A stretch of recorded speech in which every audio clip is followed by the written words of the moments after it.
Okay, magandang umaga po sa ating lahat. Let's prepare ourselves in worshiping the Lord together this morning.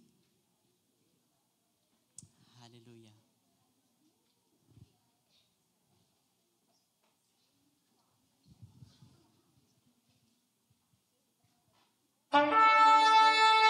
Yes, Lord, we praise you, Lord, this morning. Hallelujah. Glory to your name. You deserve our praise. Pinupuri ka namin, Lord, pinasasalamatan sa umagang ito. Salamat po, Panginoon, sa iyong kabutihan. Pinadakila namin ang iyong pangalan. Praise you, Lord. Hallelujah. Oh God, you are my God. Earnestly, I seek you. My soul thirsts for you. My body longs for you. In a dry and weary land where there is no water, I have seen in the sanctuary and beheld your power and your glory. Because your love is better than life, my lips will glorify you. I will praise you as long as I live, and in your name I will lift up my hands. My soul will be satisfied as the richest of foods. With singing lips, my mouth will praise you. Let us pray. Oh Lord, salamat po sa iyong salita. Tunay nga Diyos na ang iyong salita ay nangungusap sa amin. Just like King David, Lord, in the midst of his deep trial, Lord, he longs to worship you and praise you, Lord. Kaya Lord, tanggapin mo po ang aming pagsamba sa umagang to. Pinupuri ka namin, pinasasalamatan at dinadakila sa pangalan ni Jesus. Amen. Are we ready to praise the Lord? Bago yon, painitin natin ating mga kamay. Na-miss ko tuloy si Pastor Will na painitin yung kamay. And then, iabot natin doon sa katabi natin. Hallelujah. We praise you, Lord. Lakad tayo sa iba. Let's change court. Good morning. Good morning. Good morning, team. Good morning. Okay?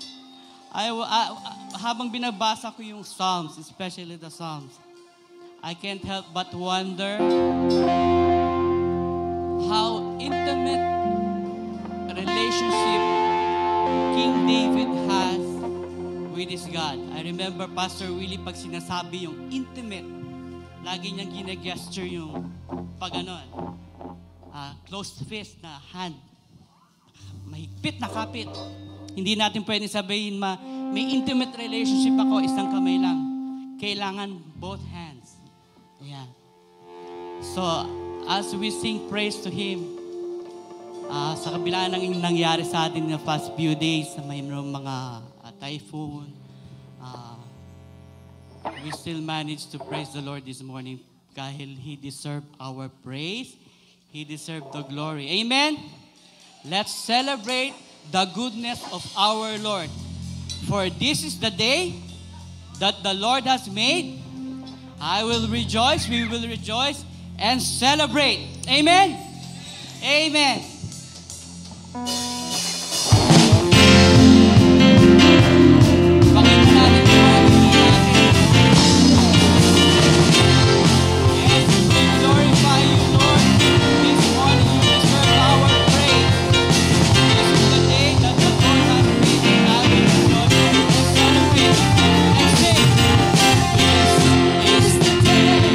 That the Lord has made. I will rejoice.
Ikaw, kapatid, sa pagpupuri, sige, malaya ka. Hallelujah. We worship you, Lord. Hallelujah. We worship you.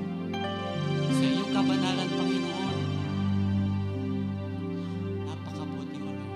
Kulang ang aming salita, Lord, upang i-describe, Lord, ang aming pasasalamat. You're so good to us. Your grace is sufficient. Hindi ka na po. Yes, God.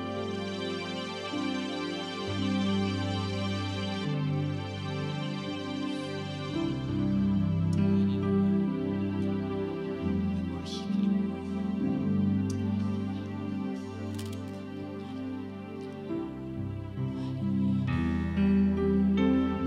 Praise.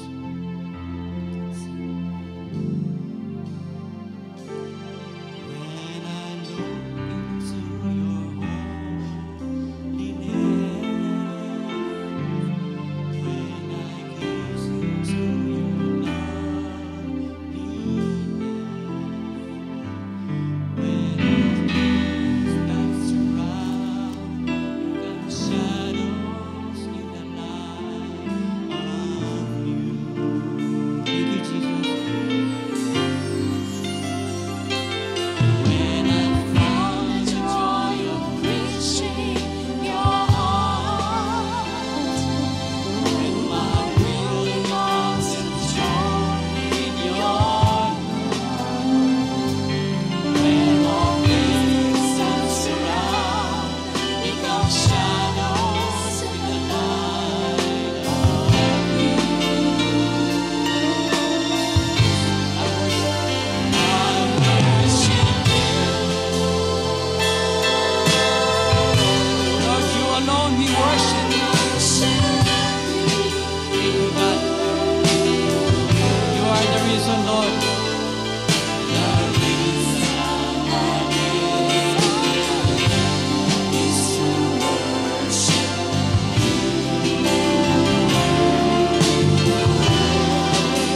I worship you.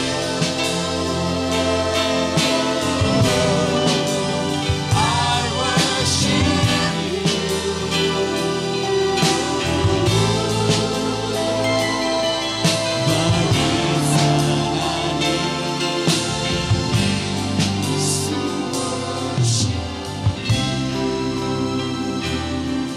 Let's sing it from our hearts, Lord. Let's worship. When I look into your holiness,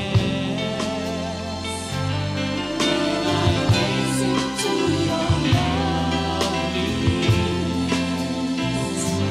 when all things that surround become shadows in the light of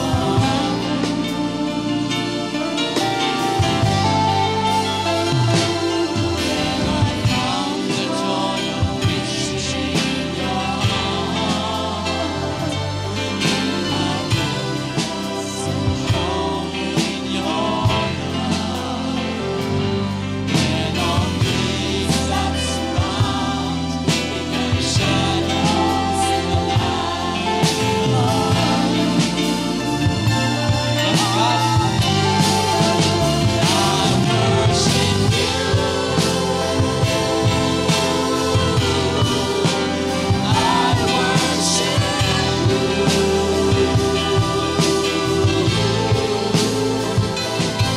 The reason I live is to worship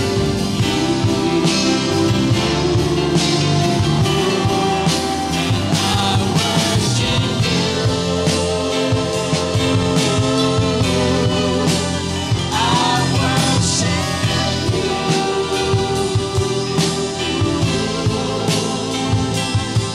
The reason is to worship. Minsan pa po, let's worship the Lord. I worship you, Lord. I worship you.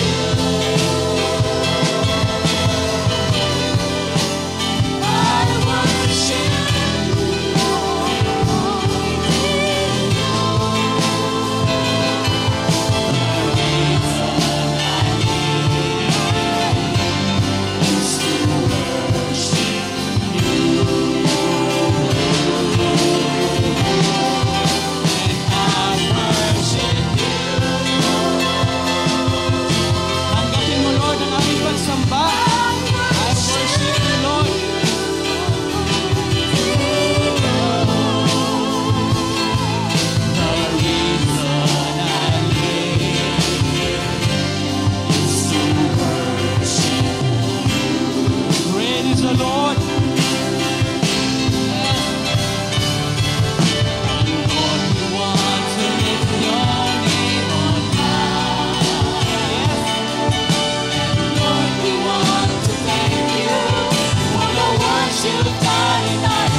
God is our refuge and strength, an ever-present help in trouble. Therefore we will not fear. Though the earth give way and the mountains fall in the heart of the sea, though its waters roar and foam and the mountains quake with their surging, he says, be still and know that I am God. I will be exalted among the nations. I will be exalted in the earth. The Lord sits enthroned over the flood. The Lord is enthroned as king forever. The Lord gives strength to his people. The Lord blesses his people with peace. Father, we come to you, Panginoon, not denying, Panginoon, yung naranasan po namin nitong linggo. Yung kaba, yung anxiety, or yung pagre-refresh ng trauma, ng mga sumunod, mga nakaraang mga bagyo, nakaraang mga baha. And we just thank you, Lord, dahil kaya niyong i-accommodate, Panginoon, yung feelings po namin yun. Hindi po namin may kakaila, Panginoon, na meron at meron kaming naramdaman, natakot, nakabalisaan. Pero Lord, just as what we have sung, you are great. You are mighty. You are powerful, Lord God. You are enthroned above the waters. Even mag-give way ang earth, even mag-roar ang mga seas, you are still King. You are still God. You are still powerful. You are still in control, Lord God. Kung kaya't, Panginoon, nakakakanta kami, makaka-worship kami. Kasi Lord, sa kabila ng mga naranasan po namin, palagi niyo pong pinapatunayan na kayo ay isang makapangyarihan at kayo ang tanging Diyos, Panginoon, ng aming pong mga buhay. So God, we thank you and we worship you ngayon, Panginoon, ngayon pong umaga pong ito, declaring, Panginoon, your goodness, your greatness, Panginoon, sa buhay po namin. But also, Lord, we come before you to pray, Panginoon, para po sa amin pong mga kababayan na nasa lanta. We pray, Panginoon, sa amin pong mga outreaches na nasa lanta, na binagyo, na binaha, na maaring hanggang ngayon walang kuryente, walang tubig, naglilinis pa ng kanilang mga tahanan, putik pa yung kanilang mga kalsadahan. Mga kapatiran, Panginoon, na nasunugan, na wala man lang naisalba. Mga kakilala, Panginoon, na nabawian ng buhay dahil sa itong nakaraang calamity. We lift them up to you, Panginoon. Maging, Panginoon, yung amin po mga kababayan, Panginoon. We lift them up to you, Lord God. We ask, Panginoon, that you would continue, Panginoon, to show yourself powerful, Panginoon, sa amin pong lahat. Whether we are Christians or not, you show yourself, Panginoon, that you are God sa kanila pong mga buhay, sa amin pong mga buhay. And we ask, Panginoon, na patuloy po as a church, gamitin niyo po kaming daluyan, Panginoon, ng pagpapala, daluyan ng inyong pong pag-asa, daluyan, Panginoon, ng pagpapakilala, na sa kabila ng mga kalamidad na nararanasan, merong Diyos na nagmamahal sa amin lahat. We also pray, Panginoon, sa mga kapatiran po namin na nakakaranas pa rin ng mga karamdaman o nakaranas din nadapuan ng karamdaman dahil po sa ito pong mga nakaraang mga araw, Panginoon. We pray for them. We ask, Panginoon, that you would heal them, that you would touch them, that you would restore, Panginoon, yung kanila pong health, that you would give them strength, Panginoon, sa kanila pong mga buhay. We pray, Panginoon, sa mga kakilala na sa gitna, Panginoon, nitong mga naranasan namin, they would need to travel, babalik sa kanilang mga tahanan, susuungin yung mga unknowns, kung makakadaan ba, kung okay na ba yung mga kalsadahan. Lord, we pray for them, we pray for safety. We pray, Panginoon, sa mga kalsadahan na, yun nga, may mga na-landslide, na hindi madaanan. Lord, we pray, Panginoon, that you would continue to help us, continue to help, Panginoon, people na makarecover po kaming lahat from this calamity, Panginoon. We thank you, God. We thank you, God. Nilalapit po namin ito sa inyo kasi, Lord, you are great, you are powerful, and you are continually moving, Panginoon, sa kalagitnaan ng aming buhay. Maraming salamat, Panginoon. Tinataas po namin ang mga kahilingan pong ito. Sa inyo lamang at wala pong iba. Ito pong aming dalangin sa pangalan ni Jesus. Amen. Tawagin po natin yung atin pong mga kabataan. That we could pray for them.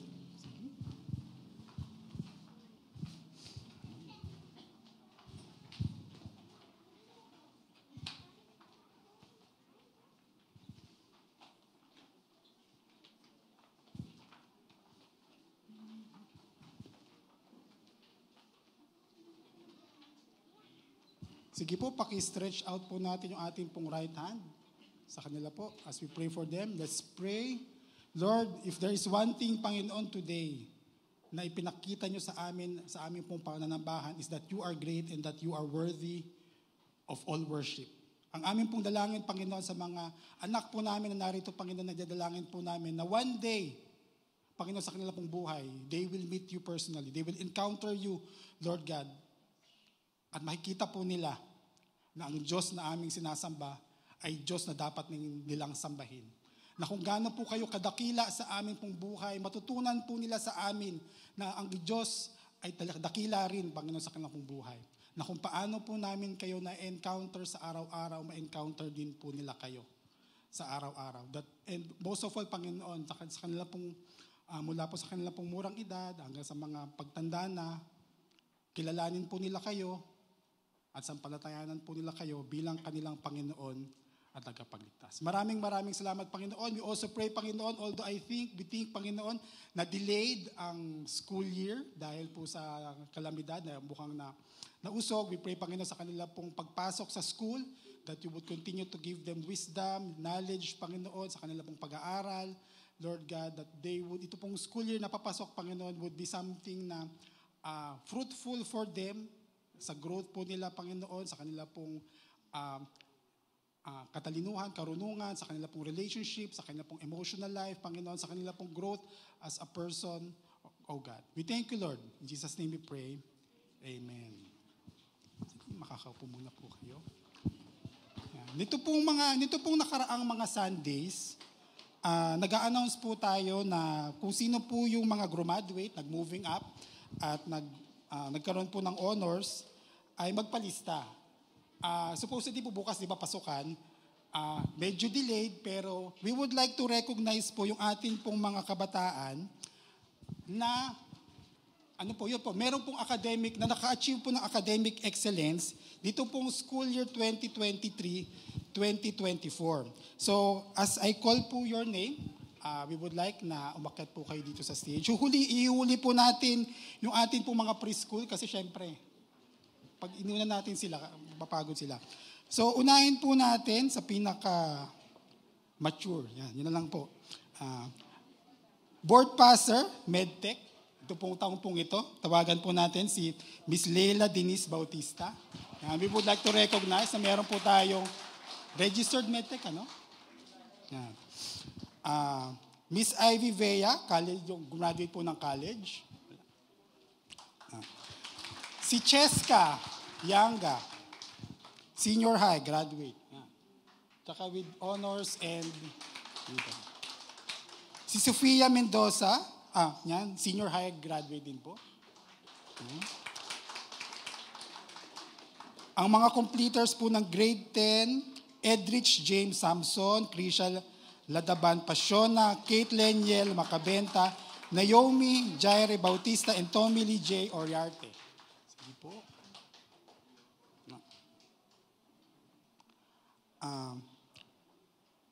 Elementary graduates po na, Rain Bryant Flores, E. Jane Grace Mortel, and Ariana Untal.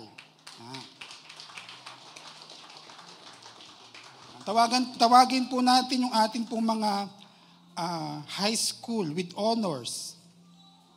Keith Margaret C., Rihanna Bruza, Raymond Mateo, Angelo Ray Van Husen, Kashmir Angela C., Jaira Lian Badeo, and Zoe De La Paz. Ang ating pong grade school with honors, Liana Bagisi, Vivian Nunez, Nathan Cruz, Siegfried De La Paz. At finally po yung atin pong mga preschoolers, Cassie Fortaleza, Jared Alagos, Noah Yanga, Sofia Ortega, Eli Casugog, and Andre Velasco. Palagi po natin silang pinagpe-pray, lalo na po yung kanila pong schooling. So dahil pinagpe-pray po natin, ngayon pong may achievement po sila, nire-recognize po natin sila na meron po silang na-achieve. So, sige po, pakidistribute po muna yung mga gifts.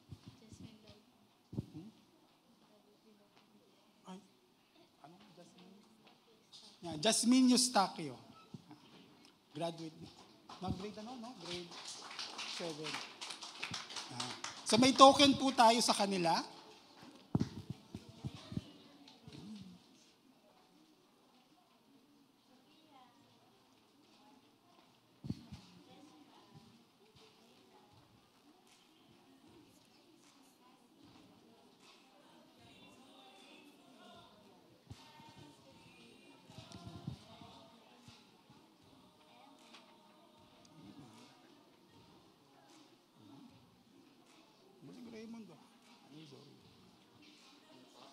Galing.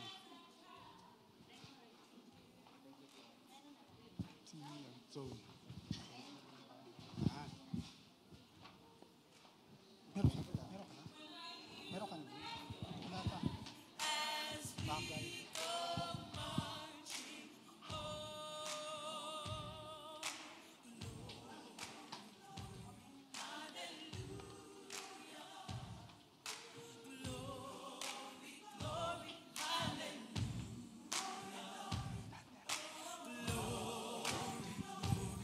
Sige po, let's pray for them. Let's pray.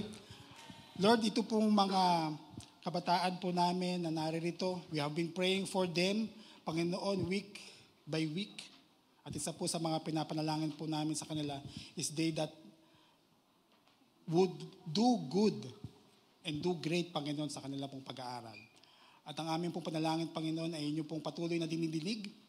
Narito, Panginoon, sa aming pong harapan, Panginoon, ang mga kabataan, Panginoon, na nag-excel, nag-graduate, na nagpapatuloy, Panginoon, sa kanila pong pag-aaral. We ask, Panginoon, that you would continue to bless them. And you would continue, Panginoon, to bless, Panginoon, maging, Panginoon, yung aming mga estudyante din. Yung mga bata po namin kanina sa kanila pong pag-aaral. Maraming salamat po, Panginoon. Ito pong aming dalangin sa pangalan ni Jesus. Amen.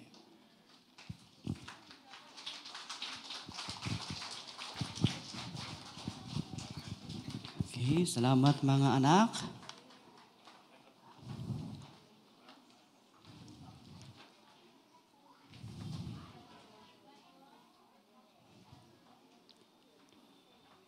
Okay, praise the Lord.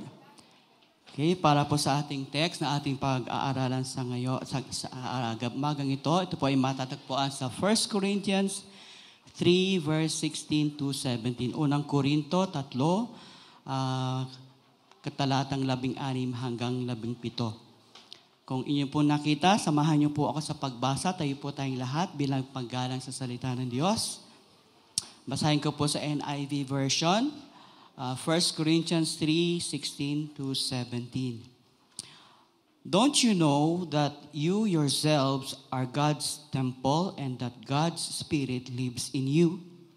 If anyone destroys God's temple, God will destroy him. For God's temple is sacred, and you are that temple. Pinagpala po ng Diyos ang kanyang salita. Makaupo na tayo. Tawagin po na ating Pastor Mix para sa kanyang salita. Pastor? Magandang umaga po. Good morning to each and everyone. Yan, salamat sa Lord sa maayos po na lagay ng panahon natin ngayon. Di po ba? Matindi yung pinagdaanan natin tong nakaraan. May pagbabaha, dulot ng habagat na hinahatak ni Karina. Sabi ko, matindi pala to si Karina, no? Yung kasunod na bagyo daw, si Dindo. Nagbibiroan kami sa bahay, Dindo. sabi tuloy ng isa, ay mabait na bagyo yan. Nitong nakaraan, may bagyo, may sunog pa. Salamat sa Lord sa maayos na ating kalagayan natin. And with that, salamat sa Lord sa mga nakigbahagi po doon sa ginawa natin na relief distribution yesterday. Namigay tayo ng mga relief goods sa Olandes, sa Tomana, sa Balubad. Salamat po sa mga nag-donate, sa mga tumulong mag-repack, at doon po sa mga sumama sa distribution. Pero hindi pa po tapos yung ginagawa po nating pamimigay ng tulong sa mga nasalanta. Kaya patuloy po yung ating pagtanggap ng mga donasyon. Whether cash or in kind. Pag sinabing in kind, bigas, groceries, damit, dalhin po ninyo dito sa church kahit mamaya after ng worship para mai-repack agad at ma-distribute po natin kaagad dahil immediate din yung pangangailangan. And open po ito sa lahat, pati dun sa mga nagwo-worship online. Ayan, pwede po. Meron po tayong members na nasa abroad na nagpadala na ng cash donation. At yung church po sa Bacolod na pinagsalitaan natin last February, nagpadala din ng cash donation. So welcome po na makibahagi yung pagtulong natin, makibahagi ang lahat sa pagtulong po natin sa mga nasalanta po ng baha at sunog. And then one more announcement. I-announce ko na ngayon. Today is last Sunday ng July. Tapos susunod, August na. Next month po, sa August, meron po tayong pinaghahandaan na isang buong linggo, 1 week, MCF-wide prayer and fasting. No, isang buong linggo po ito, MCF-wide prayer and fasting. I-mark nyo na po sa inyong calendar, August 19 hanggang 25. Buong linggo po yan. Isang buong linggo po ito, meron tayong gagawing fasting. Fasting. Hindi lang po pagkain, isasama po natin yung social media fasting. May mga tao po kasi kaya nilang hindi kumain, pero hindi nila kayang bitiwan yung cellphone or yung gadget nila. Kaya isasama po natin yan. 1 week po yan, August 19 to 25. Prayer and fasting. Ang highlights ng mga gagawin natin, meron tayong scheduled prayer and fasting with prayer guides. Meron pong kinoconsider tayo na pagpunta sa prayer mountain para sa prayer retreat. Most probably po ay August 21. Most probably dahil holiday po yan. We are considering na magkaroon ng nightly prayer meeting, yung buong linggo po na yan. Kinoconsider po natin yan. And ang culminating whole day activity pagdating ng August 25. Sunday po yan. Sunday, August 25. Kumbaga culminating whole day activity po yan. Wag po kayong mag-alala kasi kinabukasan naman yung Monday holiday. Ipapaubaya po natin sa inyo yung holiday. Sa inyo po yan. Pero yung Sunday ay gagawin po natin yung maghapon na activity natin. Prayer and fasting. So this is MCF-wide. Buong MCF po ito. So ibig sabihin po nun, kung taga-MCF ka, kasali ka. Kung taga-MCF ka, kasali ka. Dito po sa MCF-wide, 1 week prayer and fasting. Dahil even yun pong mga outreaches po natin, kasama natin dito. No, hindi lang tayo. Pati yung mga outreaches natin sa mga probinsya, kasama po natin dito po sa 1 week prayer and fasting po na ito. We will finalize the details. So, ipa-finalize pa po kung yung detalye niyan, kung paano gagawin, ano yung content ng buong linggo na yan. Pag na-finalize na po yung details niyan, ipiprint out po natin to be distributed sa lahat. I-distribute sa lahat yung guide para dun sa buong week na yon yung ating gagawin. So, mark your calendar, August 19 to 25, 1 week MCF-wide prayer and fasting. Iniisip pa po natin kung ipopost natin sa FB page ng MCF kasi meron tayong social media fasting din para hindi kayo baka magkaroon ng lusot. Titingnan ko yung guide sa sa MCF FB page. So, iniisip pa natin, wag na lang kaya natin ilagay kasi ipiprint naman natin para talagang walang titingin doon. No? So paghandaan po natin, isang buong linggo po yan.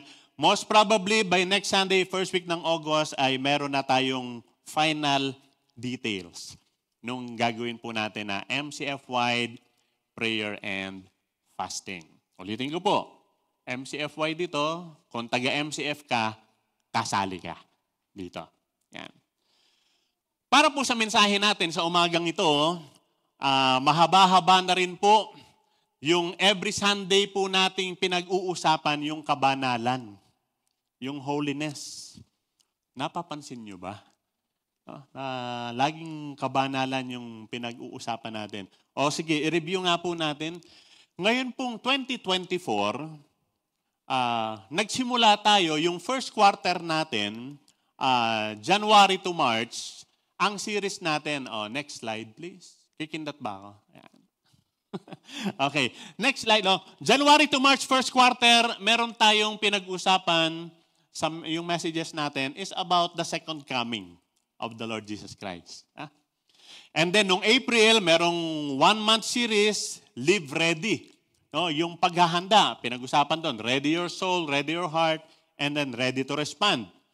And nung May 5, nun pong ating church anniversary, dun po nag-start yung series natin on holiness.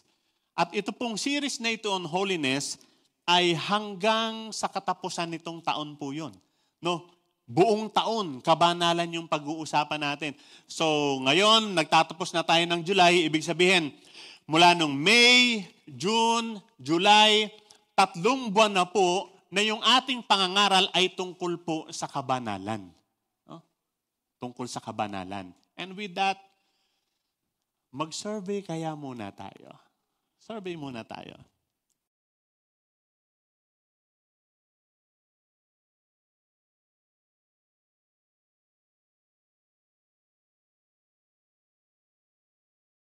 Babaguhin natin yung tanong.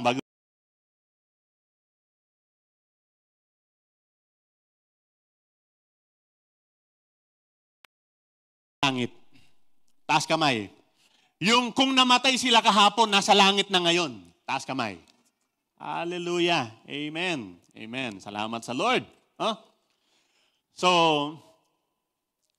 alam natin kasi, ang sabi ng 1 John 5:13, sabi ni John, I write these things to you who believe in the name of the Son of God, so that you may know that you have eternal life. Sa Tagalog sabi niya, isinusulat ko ito sa inyo para malaman ninyo na kayong sumasampalataya sa anak ng Diyos ay may buhay na walang hanggan. Kumbaga itong sulat na to ni John, parang FYI ito.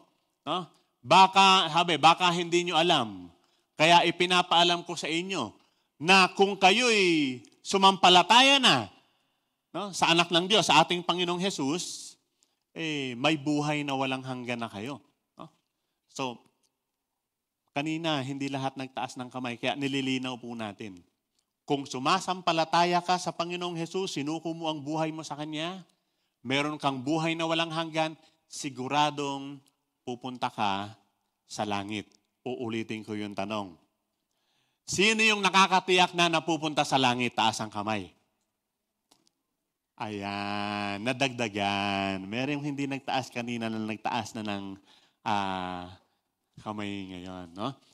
Kasi alam po nyo, nais po nating, gusto nating burahin yung nakagisnan po natin na katuruan o paniniwala na walang makakatiyak.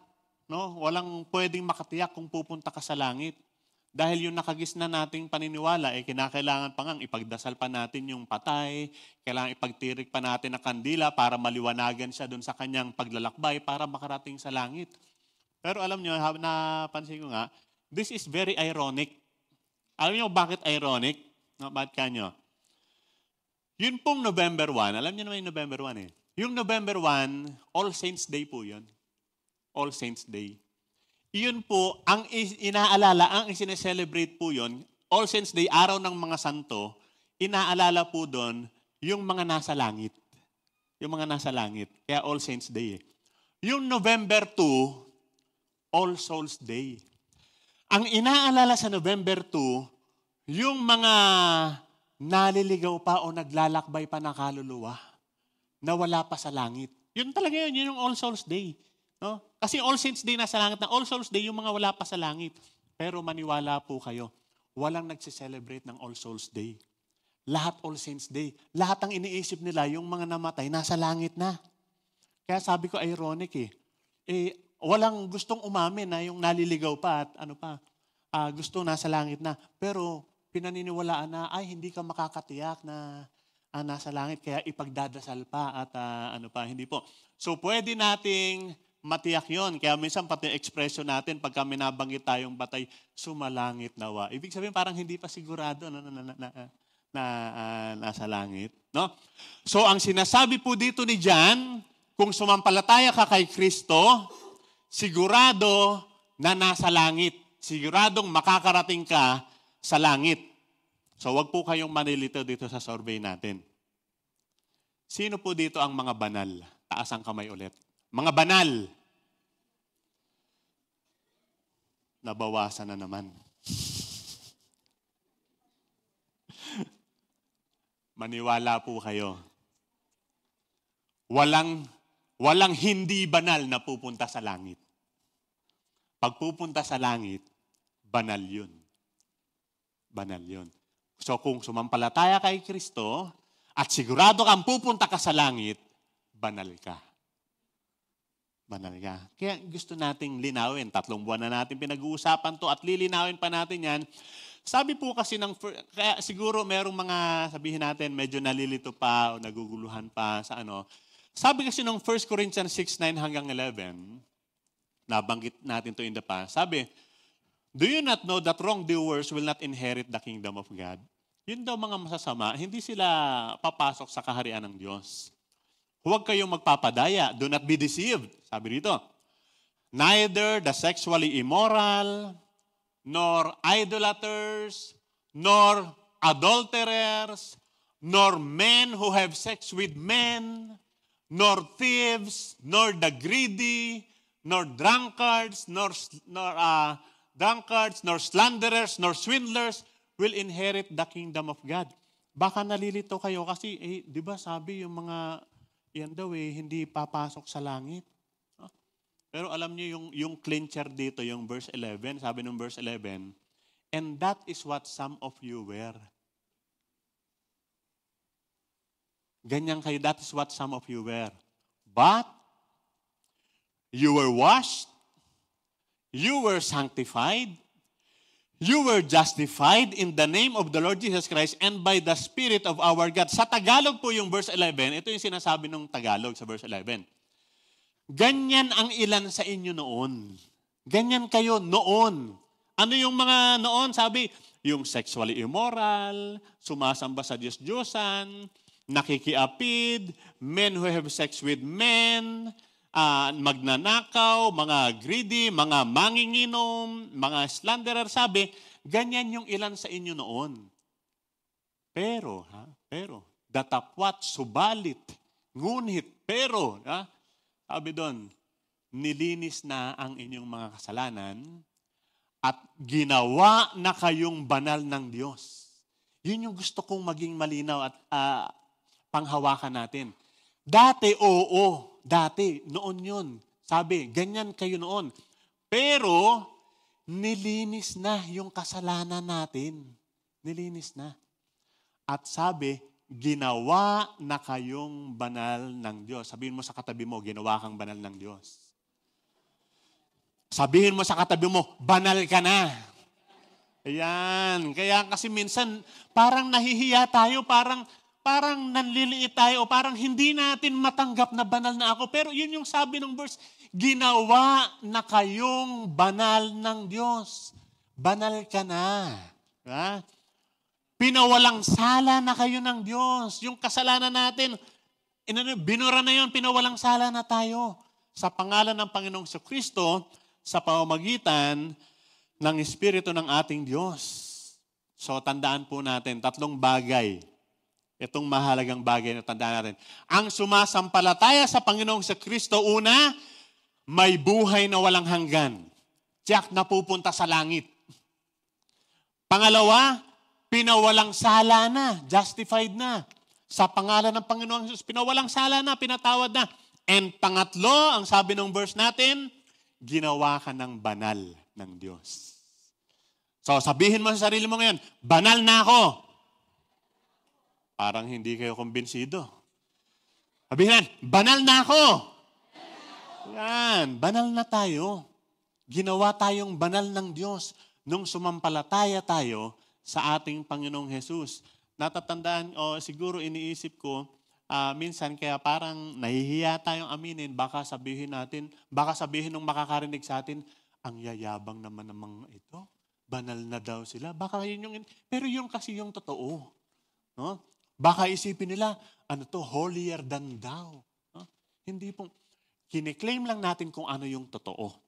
Ginawa tayong banal ng Diyos nung sumampalataya tayo sa bugtong na anak ng Diyos, walang iba kundi ang ating Panginoong Jesus. So let's go now to our text this morning. Intro pa lang po yan. Yung text po natin ngayong umaga, ang atin pong pagbabasehan ng mensahe ngayon, 1 Corinthians 3, 16 to 17. At although madalas NIV yung kinagamit po, ngayon, mas gusto ko yung pagkakabanggit sa ESV. Sabi rito, do you not know that you are God's temple and that God's Spirit dwells in you? If anyone destroys God's temple, God will destroy him. For God's temple is holy and you are that temple. Hindi ba ninyo alam? Parang FYI na naman ito eh. So dapat alam ninyo. Sabi niya, hindi nyo ba alam na kayo'y templo ng Diyos? At naninirahan sa inyo ang kanyang spirito.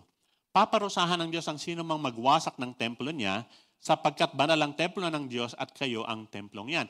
Tatlong bagay po yung makikita natin dito sa verses na ito at yun yung pag-uusapan natin ngayon. Una, you are God's temple. Ikaw ay templo ng Diyos. Pangalawa, God's Spirit dwells in you. Ang Espiritu ng Diyos ay nananahan sa iyo. And pangatlo, ang templo ng Diyos ay banal. Ang templo ng Diyos ay banal. So, tingnan nating mabuti, i-analyze nating mabuti, at gusto ko na, kumbaga, let that sink in. Hayaan yung mag-sink in. Itong mga bagay na ito. Ikaw, tayo, sabi, ikaw, you are God's temple. So, paano sinasabi mo sa sarili mo, ako ay templo ng Diyos? Ang Espiritu ng Diyos nasa akin. At ako na templo ng Diyos ay banal. Yan. Hayaan nyo mag-sink in yan. Sinasabi natin yan sa ating sarili.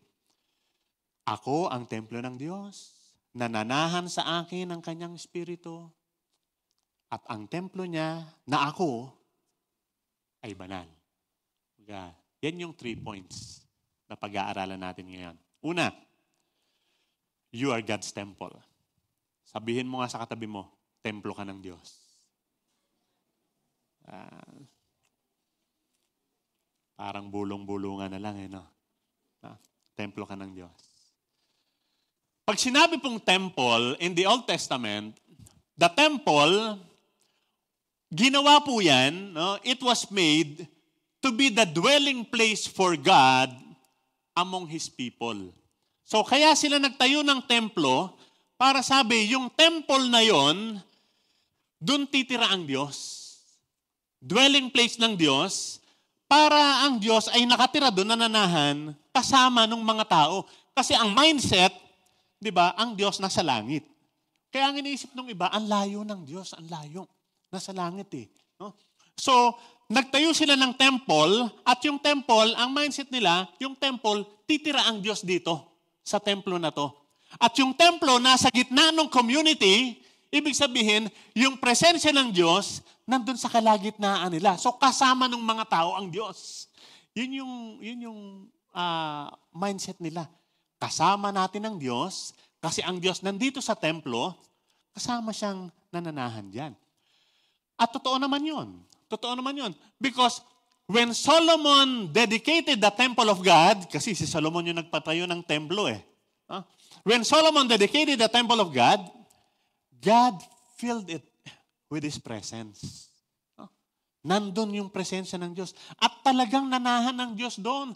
Kaya nga sabi, lahat ng panalangin na gagawin doon sa templo na yun ay diringgin ng Diyos. And lahat ng mga Israelita, all the Israelites from all the corners of the kingdom at kahit na nasa ibang bansa pa, yung mga Israelites na yan, pupunta doon sa templo na yun. Because ang alam nila, nandun ang Diyos sa temple to worship and to sacrifice. Nagbibigay sila ng mga sacrifice nila doon. Kaya lang nagka-problema.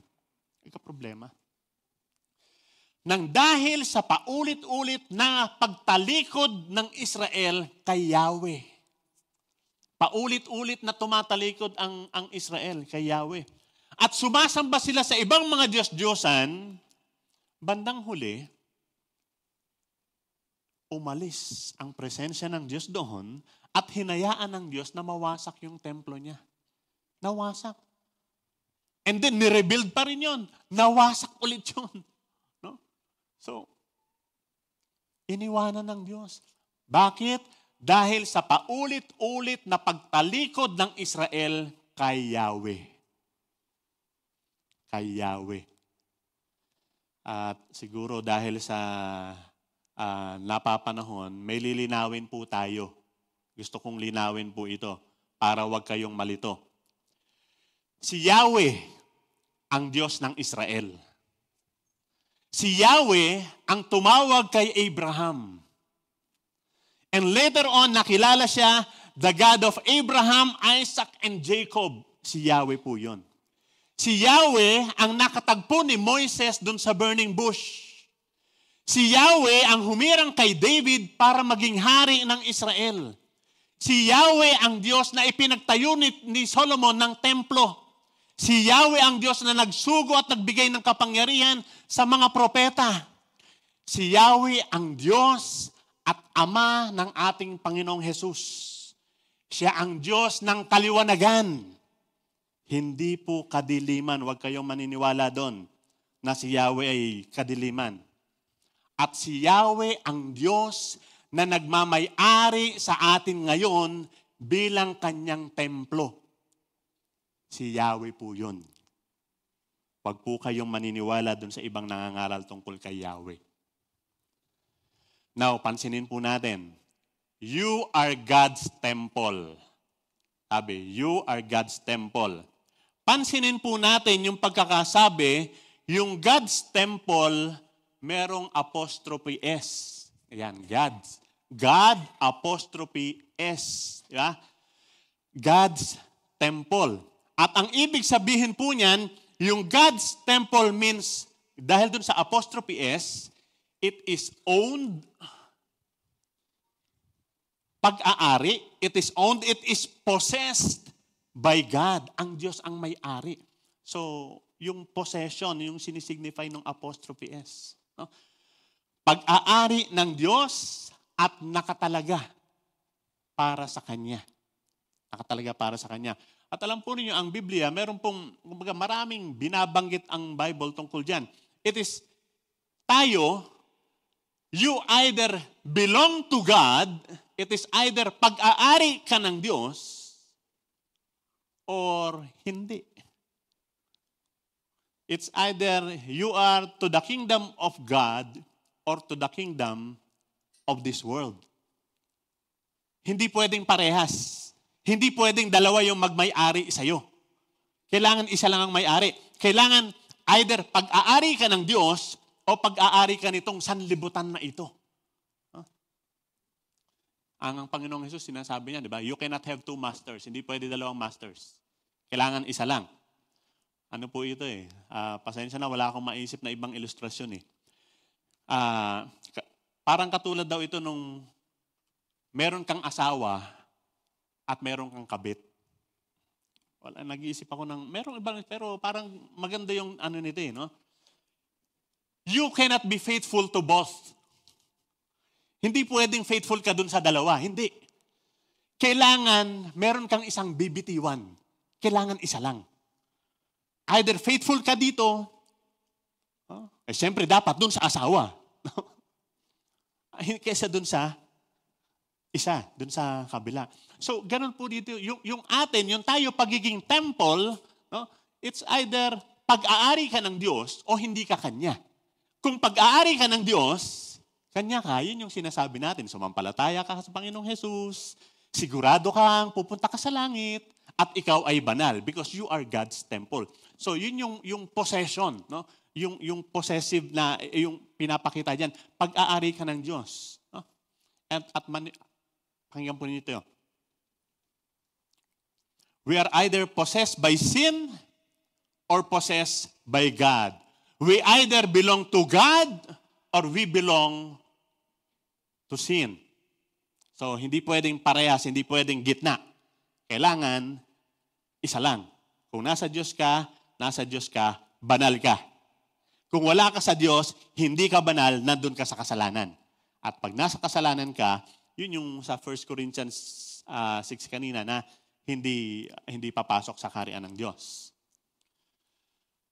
Now, we are the temple of God, pag-aari tayo ng Diyos.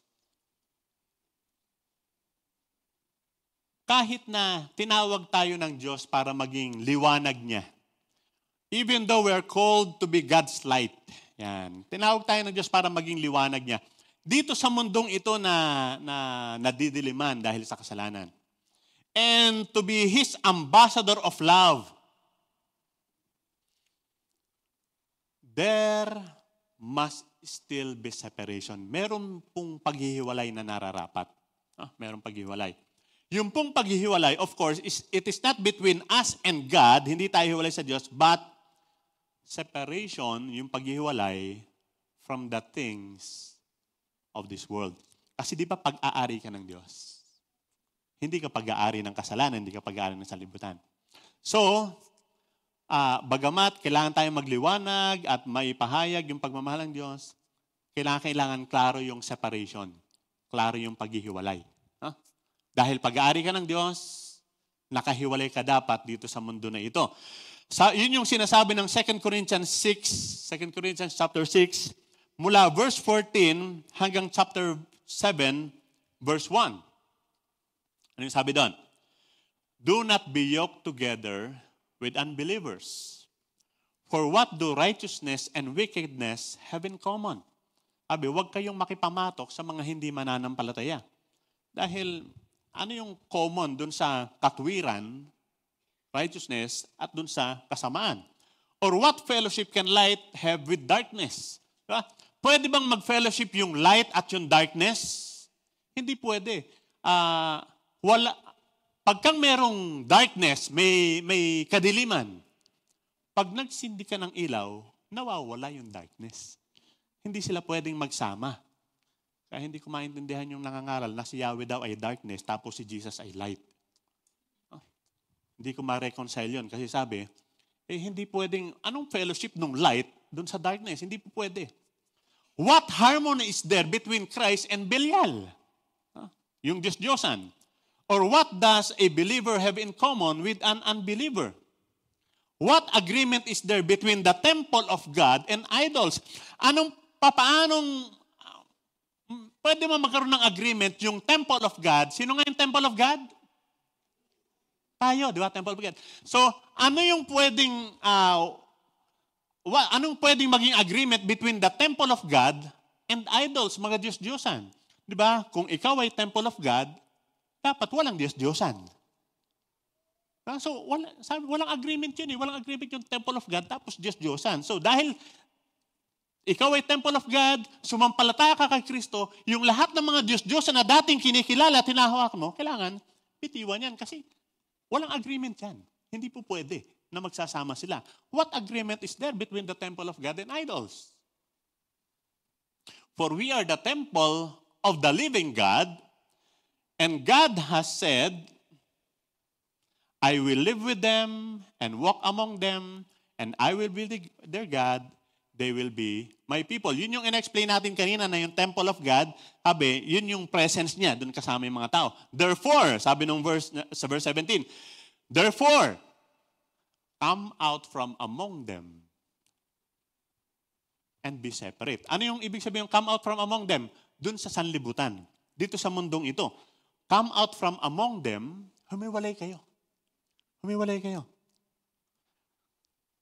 Touch no unclean thing and I will receive you. And I will be a father to you and you will be my sons and daughters.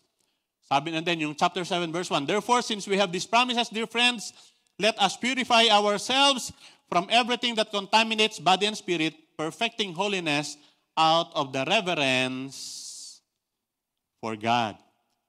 Kung ibabalik natin siya dun sa verse 14, kung balik natin sa verse 14, yung simula, sabi, do not be yoked together with unbelievers, for what do righteousness and wickedness have in common?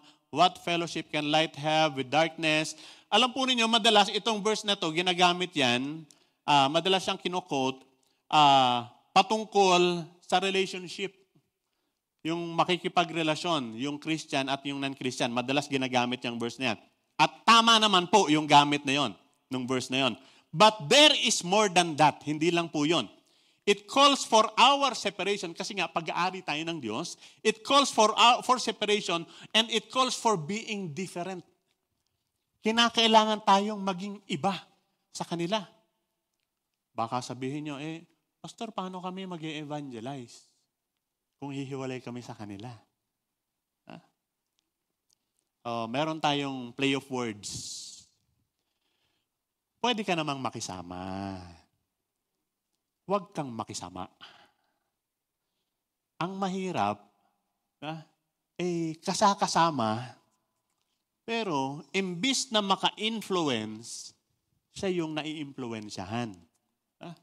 At madalas, dito tayo nagkukulang. Tayo as Christians and even tayo as a church, nami-misunderstood natin o hindi natin pinapansin yung call for separation na sinasabi dito sa verse na ito. Kasi nga, sabi ng Diyos, you are mine. You are God's temple. So come out from among them and be separate. We are to be separated. We are to be dedicated to God. Surrender to Him wholly, buong-buo na nakasuko sa Kanya, so that we can be holy. Para tayo'y maging banal. So we must separate ourselves mula dun sa mga philosophy, sa mga kaisipan, sa mga kagustuhan ng mundong ito. Kaya ang sabi ni Paul sa Romans 12:2, do not conform any longer to the patterns of this world. Diba? Huwag na kayong umayon sa takbo ng mundong ito. Yun yung separation na sinasabi. Huwag nang umayon sa takbo ng mundong ito. Sabi niya, mag-iba na kayo at magbago ng pag-iisip. Kailangan mabago yung inyong kaisipan.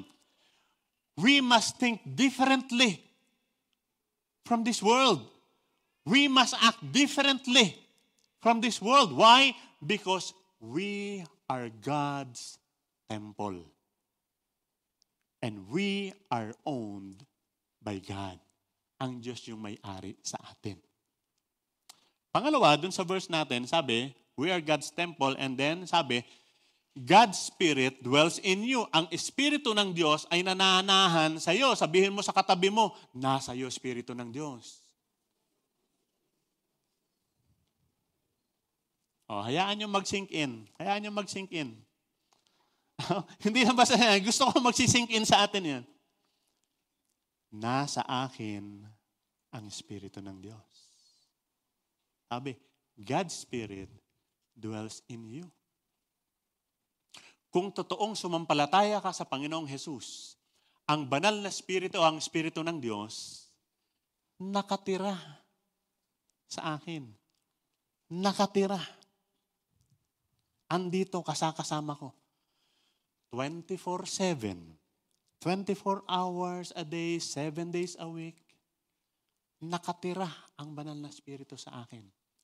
Therefore, kung nakatira ang banal na Espiritu sa akin, lahat ng iniisip ko, lahat ng ginagawa ko, lahat ng laman ng puso ko, kahit na ang alam ko walang ibang nakakakita sa akin, kahit na wala akong ibang pinagsasabihan, nakatira ang banal na Espiritu sa akin.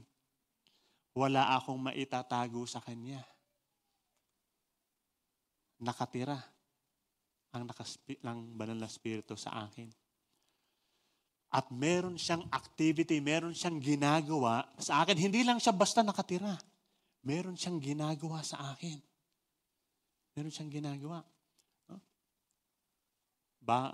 Baka sinasabi ng iba, yan ba pastor yung kaya minsan parang nakukonsensya ako. Yan. Pero hindi konsensya yung Holy Spirit. More than that. Hindi lang gano'n.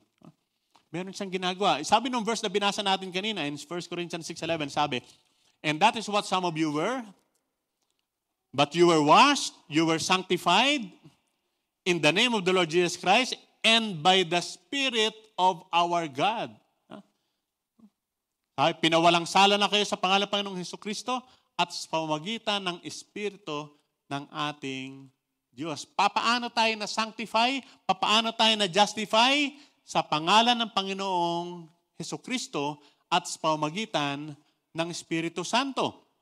And then sabi ng Ephesians 1:13-14, sabi ng Ephesians 1:13-14, sabi, and you were also, next slide, and next slide pa,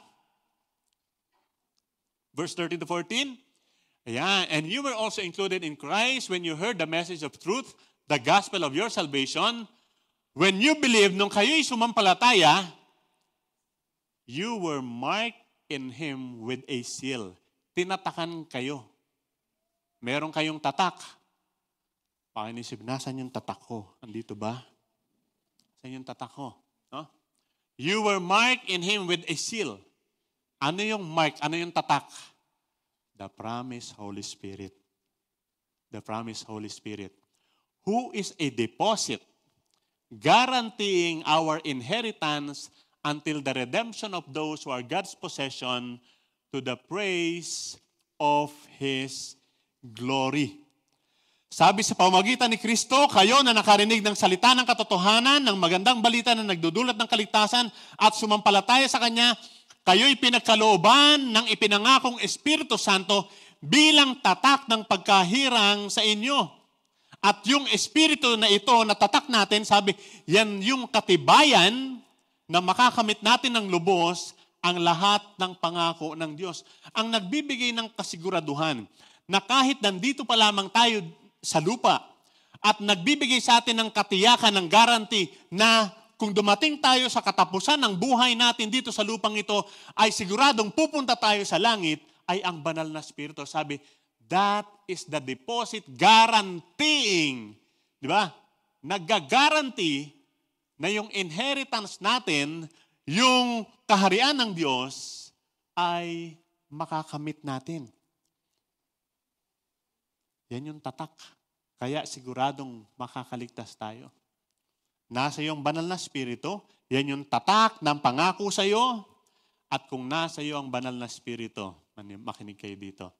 Kung nasa iyo ang banal na Espiritu na nanahan sa iyo, may bunga yan. May bunga. At makikita ang bunga ng Espiritu sa buhay mo. May bunga yan. Love, joy, peace, patience, kindness, goodness, faithfulness, gentleness, self-control. Pero hindi yan yung topic natin ngayon. Pero sigurado, kung nasa yung banal na Espiritu at nananahan sa iyo, which is yun yung sinasabi sa atin, His Spirit dwells in you, makikita yan sa bunga, sa buhay natin. And finally, pangatlo, again, 3 things. You are God's temple. God's Spirit dwells in you. And God's temple is holy. Sabi ng verse 17, sa last part, for God's temple is holy, and you are that temple. Alam po ninyo, nung itayo nila yung templo, nung panahon ni Solomon in the Old Testament time, the temple was a place of holiness. It's a place of holiness. Nothing unclean is allowed there. Bawal ang marumi na pumasok sa temple. Yung mga sacrifices nila, yung mga i-offer nila, kinakailangan walang kapintasan. Spotless. Flawless. Ini-inspect pa yan. Kung kayo ay maghahandog ng tupa o kambing, tinitingnan pa yan. Hindi ba bulag, hindi ba pilay, okay ba yung ini-inspect pa niyan. Kailangan spotless, walang kapintasan. Everything was to be done with reverence and fear. Lahat gagawin dapat na merong buong paggalang. Meron pa silang mga ritual cleansings bago pumasok dun sa loob ng sa loob ng temple. Ritual cleansings were done to ensure that the worshiper will be ceremonially clean to meet with God. Alam po ninyo, hanggang ngayon ginagawa ng ibang relihiyon 'yon. Yung bago ka pumasok maghihilamos ka muna, maghuhugas ka muna, bawal lang hindi naligo. Totoo. Kailangan malinis. Tayo, hindi tayo naglalagay ng acid doon. Tatanungin, naligo ka ba? Amoy pa.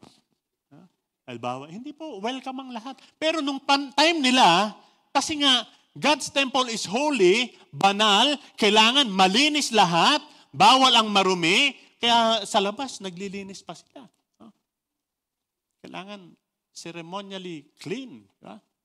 At meron yung yung sa illustration na nakaraan ni Kuya Dennis, yung temple, merong mga walls of separation yun. Yung nasa pinakalabas, yun yung court of the Gentiles. Hindi sila pwedeng pumasok sa loob kasi Gentiles sila eh.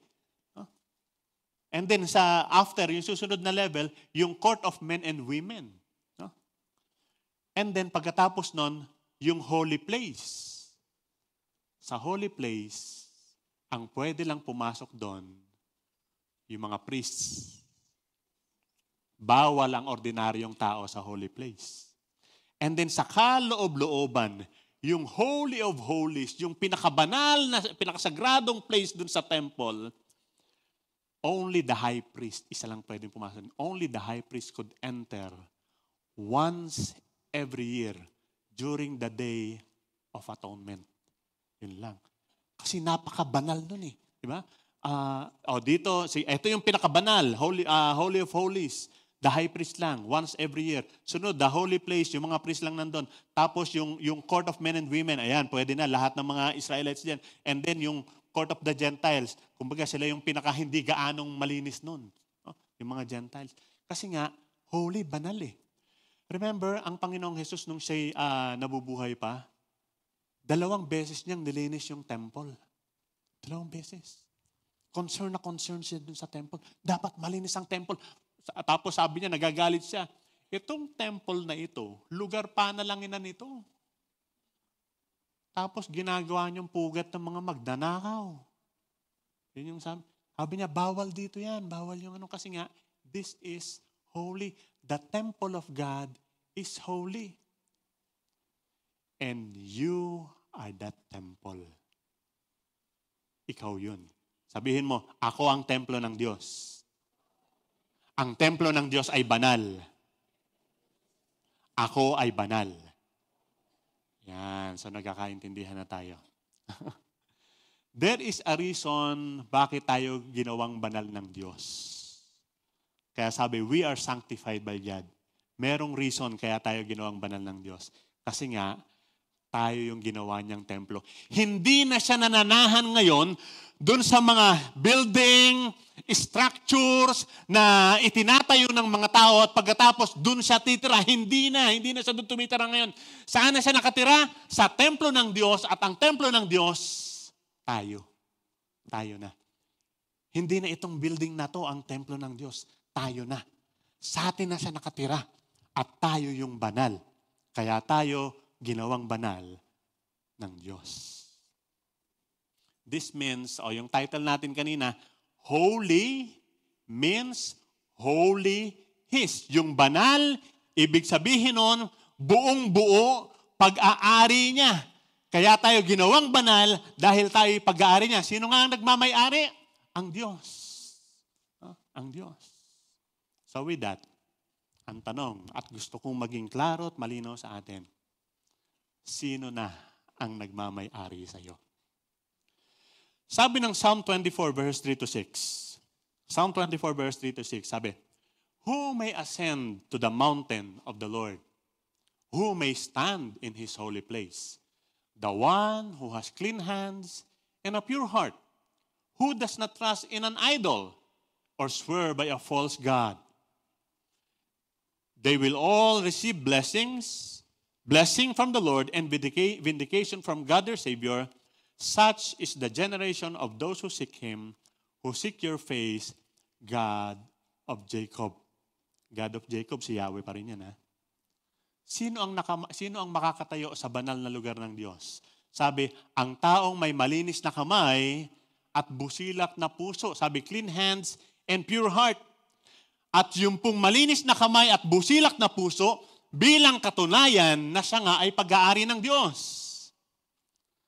Mga kapatid, sa panahon natin sa ngayon, na nandirito pa tayo sa buhay natin sa lupa, yun ang dapat na laging handog natin sa Diyos. Malinis na kamay, busilak na puso. Clean hands, pure heart. Clean hands, pure heart. So in closing, I want us to sing this song written by Don Moen. Ang title ng kanta, Two Hands, One Heart. Dahil tayo'y buong-buo na pag-aari ng Diyos, iaalay natin sa Kanya yung ating mga kamay, yung ating puso, ibig sa atin yung buong buhay natin. Pag-aari niya at para sa Kanya. Pag-aari niya para sa Kanya. Tayo, templo ng Diyos, pag-aari niya tayo, para sa Kanya tayo. Sa atin nananahan ng Kanyang Espiritu at tayo'y banal. Yung ating kamay, yung ating puso, yung ating buhay, pag-aari niya at para sa Kanya. Sa pag-awit natin ng kantang ito, we will sing this from our hearts. From our hearts. At ibig sabihin nun, if we will sing it from our hearts, sana ito yung desire ng puso natin talaga.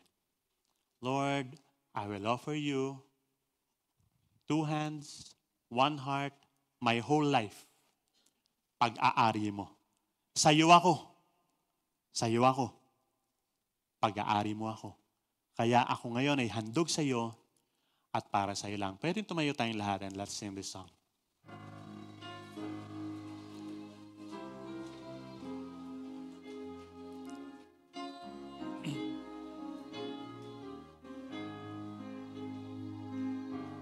What can I give? What can I bring that would be pleasing to my King? I'll give my heart, not just a part. I'm lifting up my everything. It's all I have to offer. And it's all I have to give. 2 hands, 1 heart, 1 life to offer you. 2 hands, 1 heart, that's what I give to you. 1 heart, 1 life to offer you.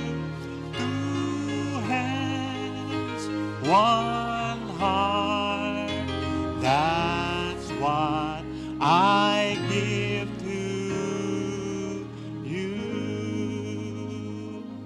Tanggapin mo aming Diyos, ang aming handog sa iyo. Ang aming kamay, ang aming puso, ang aming buong buhay.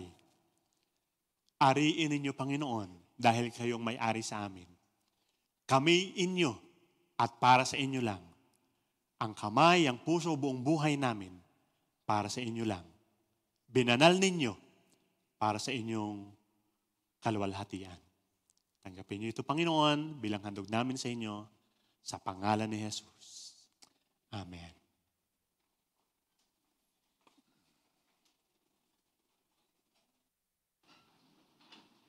Okay, maraming salamat po. Hello. Praise the Lord po. Hello. Ayan. Salamat po, Pastor, sa i-share yung Word of God.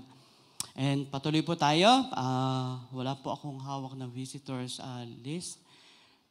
Same old face. Ngitian na lang natin yung mga katabi natin. Yan. Praise the Lord. Patuloy po tayo sa ating birthday and celebrants and ating wedding anniversary. Happy birthday po, unang-una na kay Ate Aileen. Happy birthday, July 28. Ngayon. Tama ba? Oo, ngayon. Happy birthday po. And then kay Emmanuel Noel Saniel. July 28 din po. Ang July 28 din po ang Kuya Nelson Gan. Happy birthday po. And August 2, Ariane Rose Nunez. Happy birthday po sa kanilang lahat. And sa ating wedding anniversary, happy wedding anniversary po kay Michael and Sheena Bakani. Palakpakan po natin sila. Happy anniversary and happy birthday po. Okay, patuloy po tayo sa ating MCF Youth. Kamustahan? Tawagin po natin si Kuya Noe. Ayan. Parang may kamukha ka.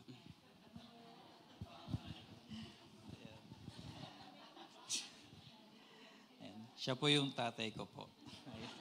Kaya po kami magkamuka. Ayun. So good morning po sa ating lahat. Ang MCF Youth po, ang movie to watch po natin ay cancel po muna. At mamove po ito sa susunod na Sunday pa po. Same time pa rin po, August 4.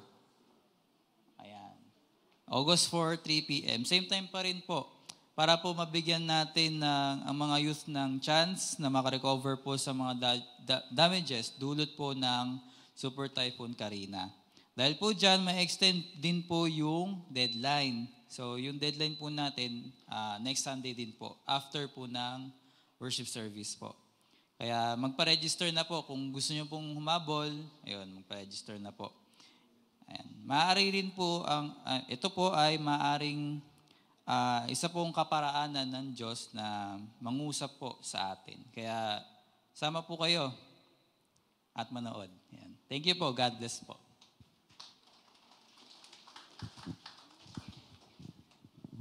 Salamat po, Kuya. Kala ko against. Okay.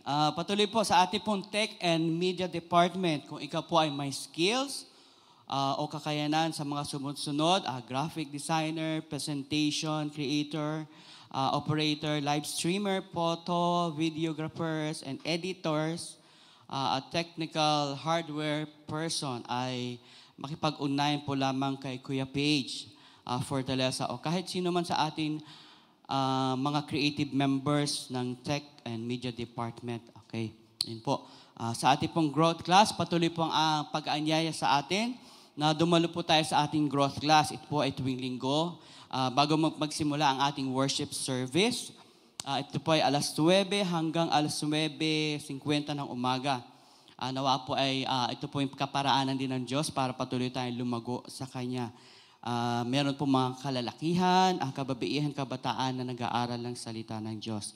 Ang ating mga tithes and offering, andyan po sa mga brown boxes. You can drop na po yun dun sa mga boxes na yun. And atin po sa mga sa online po, mayroon po mga bank details dun sa ating pre-live worship videos. Okay, ating pong memory verse, ito po ay nasa Ephesians 5:3. But among you there was not be even a hint of sexual immorality or anything or any kind of impurity or greed, because these are improper for God's holy people. Ephesians 5:3. Okay, para po sa ating pamwakas sa panalangin, tawagin po natin ang Elder Dennis Bautista. Tayo po tayong lahat.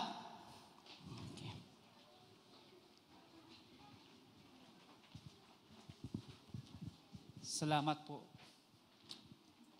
Let's come to the Lord in prayer. Panginoon, tunay nga o Diyos that we are yours, Father God, and this body is your temple. Lord, help us, Father God, to live out the lives, Panginoon, na ninais mo o Diyos. Salamat po sa pananahan ng banal na Espiritu sa katawang ito, Panginoon, na siyang tumutulong sa amin upang mamuhay kami, Panginoon, buhay na kaaya-aya sa iyo, Panginoon, walang kapintasan. Salamat po, Panginoon, sa karanasan, sa kaunawaan, sa kaalaman, O Lord, na kami po ay iyo. Salamat po for setting us apart for you. Church, tanggapin po natin ang biyaya ng Panginoon. Nawa, mamuhay tayo na may kabanalan, kaaya-aya sa Kanya, sa pangalan ng Ama, ng Anak, at ng Espiritu Santo. Amen.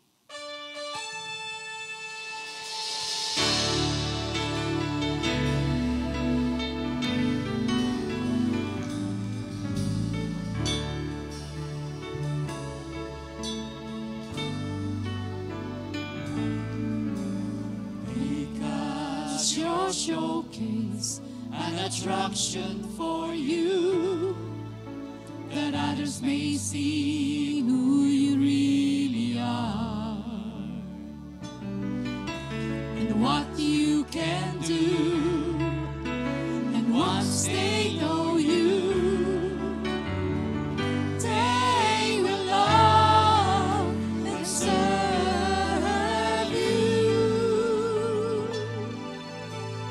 God, our God, bless the world through MCF as we gather to grow and scatter to sow. Your kingdom be established in our hearts and in our homes. God, yes, our God, bless the world through us.